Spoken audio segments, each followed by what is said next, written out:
Stack it up real high, come here to be in the know. Come here, enjoy the show, cause it's Warren's money time. What if I told you that over the past 10 years, while the government was printing trillions of dollars, only 2 investments made you richer faster than they could print money? And what if I told you that everyone else, even people who thought they were investing smart, got poorer in relative terms? Today, I'm going to reveal the most important financial data that nobody talks about, and explain why understanding this could be the difference between building generational wealth and having your purchasing power silently eroded. By the end of this video, you'll understand why Bitcoin and NASDAQ tech stocks aren't just good investments. They are the only investments that can protect you from what's happening to our money.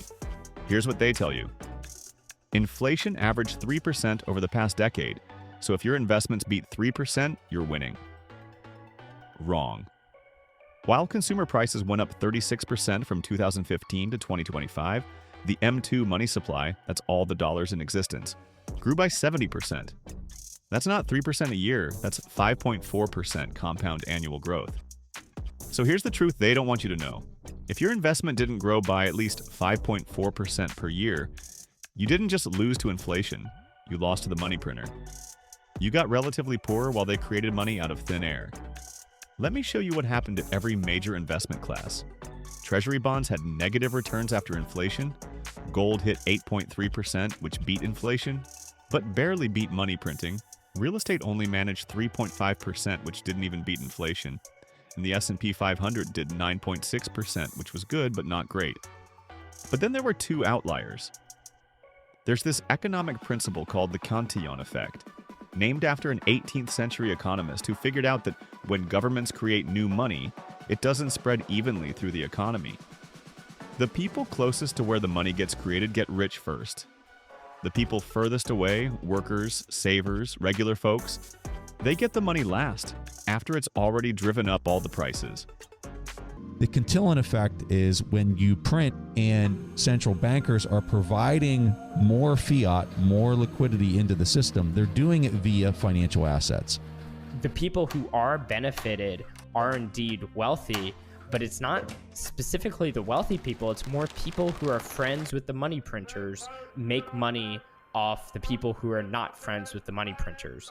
Because when you inflate the money supply, it's not Bernanke's helicopter where it just drops $100 bills on everyone. Money is printed and first handed to a specific industry or group of people that the government, Federal Reserve, and commercial bankers choose.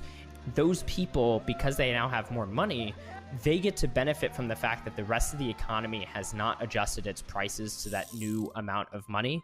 And then by time that ripples all the way to people like you and I, we have to just bear the brunt of the higher prices. And this is the thing about inflation. It's a wealth redistribution scheme. And you're taking from everybody else and giving it to yourself. There's something really wrong about that, right? You know, who are the people that you see saying silly things like hyperinflation is good for economies because it stops the concentration of wealth? They're the closest ones to the money spigot. They're the politicians, they're the intellectuals, the socialized intellectuals. Of course they have reason to perpetuate this nonsense. I don't like to speak hyperbolically, but I find it hard not to call this the greatest con in human history. I mean, they've been stealing vast swaths of our time, energy, effort, wealth, just by tweaking the money supply. Look at this. From 2015 to 2025, real wages grew 12%, consumer prices grew 36%, but Bitcoin grew 4,089%. That's not a typo. 4,000%. NASDAQ 100 tech stocks grew 400%. Bitcoin captured a 115 times more benefit than regular consumer price inflation. NASDAQ captured 11 times more. This isn't just good investing, this is proof that these were the primary beneficiaries of money creation. They were closest to the spigot. Bitcoin won because it's the exact opposite of the dollar. While central banks can print infinite dollars, there will only ever be 21 million Bitcoin. When the money supply goes up 70%, but the Bitcoin supply barely budges, you get massive price appreciation. It's simple economics. If demand stays constant but supply increases 70%, prices should fall. If demand stays constant but supply is fixed and people lose faith in the inflating currency, prices explode. NASDAQ tech stocks won for a different reason: access to cheap capital. When the Federal Reserve dropped interest rates to zero, who got access to that cheap money first? Big tech companies. They could borrow at near zero rates, buy back their stock, expand their operations, and dominate their markets while everyone else was struggling with the effects of inflation. Here's the kicker. Bitcoin outperformed average wages by 338 times. NASDAQ outperformed wages by 33 times. Only these two asset classes achieved what I call extreme Cantillon status. More than 30x outperformance versus the real economy. Now here's why this matters for your future. This isn't over. The government debt is $33 trillion and growing. Social Security and Medicare have $200 trillion in unfunded liabilities. They have to keep printing money. Every time they print more money, it validates Bitcoin's thesis. Every time they drop interest rates to manage the debt, it drives more capital into growth assets like tech stocks. I'm not saying put everything into Bitcoin and NASDAQ, that's gambling.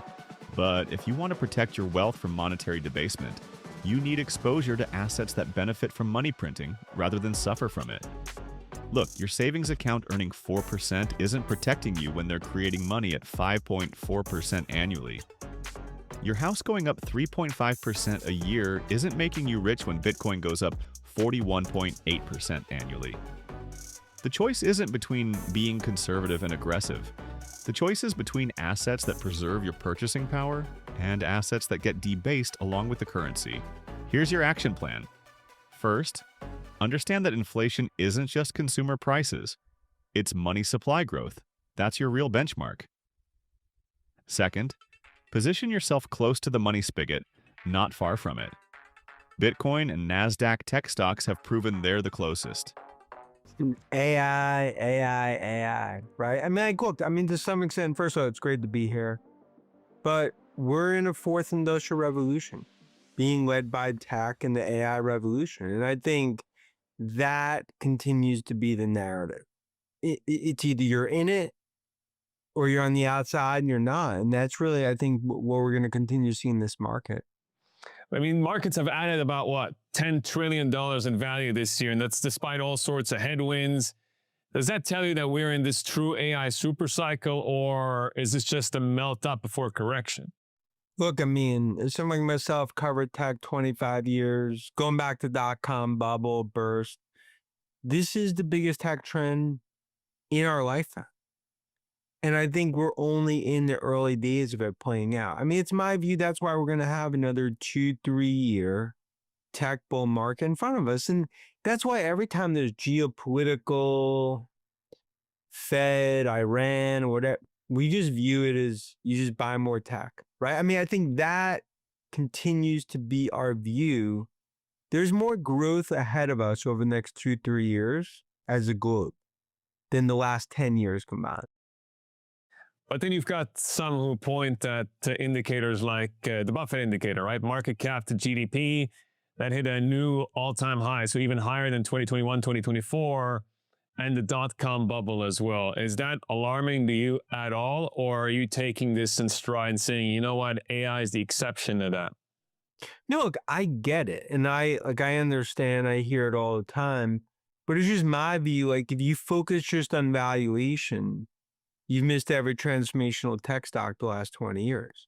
And I think as much as you can look at some of those metrics, it's not factoring in the growth. Right now, demand to supply for NVIDIA chips, still 10-1.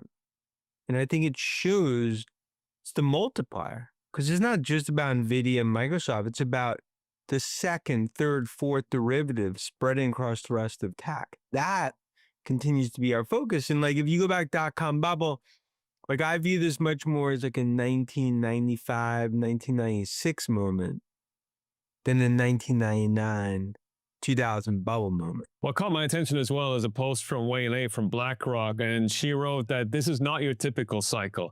Think about loosening inflation anchor, loosening fiscal anchor, and a loosening growth anchor. We are in a super cycle of mega forces such as AI and the low carbon transition. It goes beyond the cyclical ebbs and flows, and the latest case in point are the hyperscalers. They are again raising CapEx targets. So I'm guessing you're fully on board with that view. I think you want to see them spend more. And I think it's an arms race that's going on, and not just between US and China, but between big tech. You want to see them continue to spend, because as we focus on the enterprise, consumer, autonomous, we get the physical AI, robotics. I mean, that's kind of the holy grail. But are some of these numbers even attainable, sustainable? $200 billion in targeted CapEx by the hyperscalers? I mean, those numbers are I just can't get my head around it. Look, and if you think about like $325 billion in CapEx this year for big tech, will that start to come down over the coming years? Of course. But think about it, you only have 3 to 4% of enterprise in the US that have gone down the AI path. Europe, 0. Asia ex-China, 0. Middle East, just starting. The point is, like, that to me is where it's all heading. When you think about sovereigns and everyone else, it's just the beginning. And that's why I just continue to view this. Like, we're going to be talking about NASDAQ 25,000, NASDAQ 30,000 over the coming years. So I think when it comes to Bitcoin. Yeah, I think Bitcoin has now become accepted enough that it's part of people's steady buying. I think there's plenty of now traditional finance investors stacking Bitcoin, and they're buying it every month. And I think that's why it's holding steady here. And to me, for Bitcoin really to make its next quantum move, I do think it's dependent on global liquidity. And so the Fed, as you know, is on hold. But if their next move is to hike, then the entire stock market really is going to have to fight through that. It won't necessarily decline, but it has to fight that. And the Fed argument there would be, well, the economy is so healthy, I should be raising rates. But the reality is, at this point in the cycle, the Fed should be easing. It's a question of when. And if they begin easing in the fall, then I think that's going to coincide with Bitcoin making a step function higher. And I still think 200 to 250,000 is possible. We spoke about Bitcoin the last time I spoke to you, which was probably about 2 weeks ago. So 200 to 250,000 by the end of the year. After I spoke to you, Rick Edelman joined me on the show. His prediction was 500,000 by 2030. It feels like yours might be a little bit more bullish than that if we look at the next 5 years. Yeah. I mean, in some ways, I think Rick's probably has a range of numbers. I'm sure 500,000 is just one of the realm of possibilities, because if Bitcoin gets to 500,000 and we're talking 5 years from now, gold's network value probably is close to 27, 28 trillion. So he's just saying Bitcoin will be valued at 1/3 as digital gold, merely as digital gold. And so I think that's conservative. I mean, I think it won't take 5 years for Bitcoin to supplant the network value of gold. So that's why I think when you see something like Kathy Wood at ARK predict over $1 million for Bitcoin, that to me 5 years from now makes more sense. Third, don't try to time the market, but understand the macro trend. As long as governments have debt they can't pay back without printing money, these assets have structural tailwinds. The data doesn't lie. Over the past 10 years, only Bitcoin and NASDAQ 100 achieved extreme outperformance versus money creation. Everything else was just treading water while your purchasing power got silently stolen. If this opened your eyes to what's happening to your money, smash that subscribe button and hit the notification bell. I break down the financial data that mainstream media won't show you, so you can make informed decisions about protecting and growing your wealth. Drop a comment below. What percentage of your portfolio is in Bitcoin and tech stocks? Are you positioned to benefit from the Cantillon Effect, or are you getting left behind? Remember, in a world of infinite money printing, scarcity wins. Until next time, keep stacking and stay ahead of the money printer. Stack it up real high. Come here to be in the know. Come here, enjoy the show. 'Cause it's Warren's money time.